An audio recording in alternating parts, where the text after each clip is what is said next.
Hi friends, రైతన్న ఛానల్కు స్వాగతం. వారంలో రైతు ఖాతాల్లోకి 680 కోట్లు అచ్చెన్నాయుడు అనడం జరిగింది. అదేందనేది వీడియోలో తెలుసుకుందాం. ఇప్పటి వరకు మన ఛానల్ని సబ్స్క్రైబ్ చేయకపోతే సబ్స్క్రైబ్ చేయండి, లైక్ చేయండి, షేర్ చేయండి, కామెంట్ చేయండి.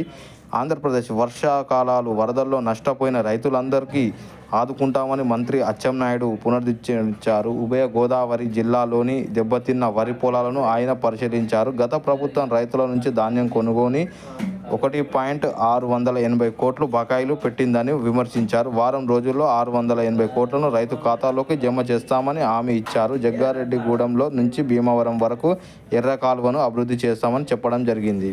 ఇప్పటి వరకు మన ఛానల్ని సబ్స్క్రైబ్ చేయకపోతే సబ్స్క్రైబ్ చేయండి, లైక్ చేయండి, షేర్ చేయండి, కామెంట్ చేయండి. జై జవాన్, జై కిసాన్, జై భారత్.